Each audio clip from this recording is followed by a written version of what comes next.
Today is October 3rd, 2012. And today I'm going to get my bike ready for this formal drag race challenge that I've been challenged to tomorrow at 5 o'clock. Tomorrow at 5 o'clock I will load this bike onto the DIO carrier right here and take it down to the local drag strip, which is basically a converted abandoned runway by our little local airport that has been turned into a 1/8 mile racing strip. I've never been to a drag strip or a drag race before. I've never been to this place before. So I'm going to go in there and tell them the way it's going to be.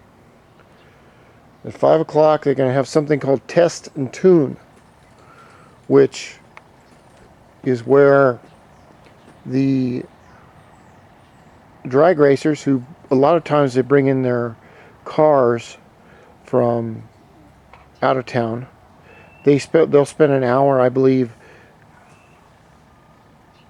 taking their cars down the track and experimenting with them. They tune them.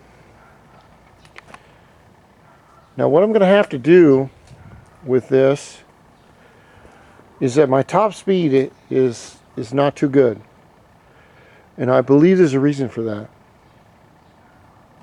I have a switch right here which is connected to the battery.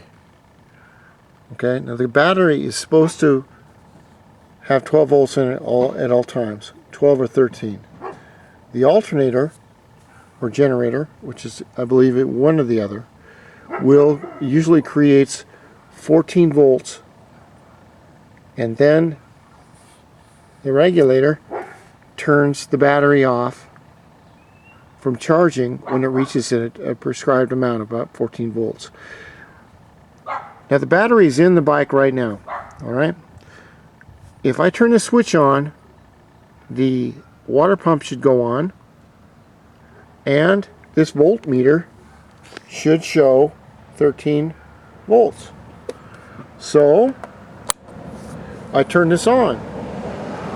There's no light and there is no volt measurement. Now what that either tells me is it's not hooked up to the battery, or the battery is totally tits up no good. Now I can start the bike with this supposed dead battery, and normally you can't do that because you need some kind of spark in the system, just like spark in a human being, in order for the motorcycle to work.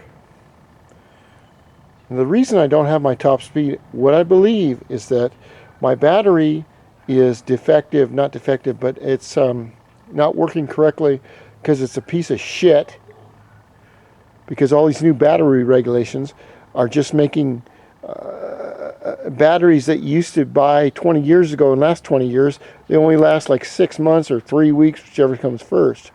So what I had to do for this race tomorrow is to go down to my local Honda shop.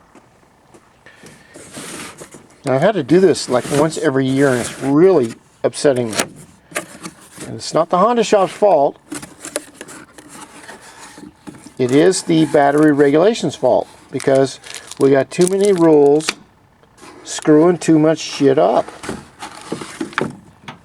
This is a new battery right here.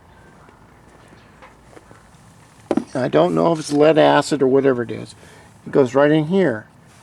Now if the battery were correct and running perfectly in my bike,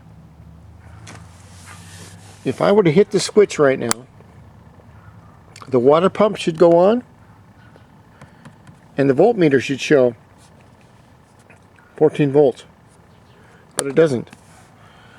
Now what I think is the problem with the top speed is that due to the defective battery, when the engine reaches such a high speed, it needs a lot of electricity to keep that cylinder banging. That spark plug, bing, bing, bing, bing, bing, you know, 12,000 RPMs or whatever hellacious RPMs that it's supposed to do. It needs to keep that spark going full tilt. If the battery is defective, then the alternator is not filling the battery correctly to run all of my little gauges here and up here, and all of my little lights, which I have to run over here, and all of my brake lights and my turn lights. And my turn signals will not work. And that gives it away another way. So I went down, spent 50 bucks on a new battery.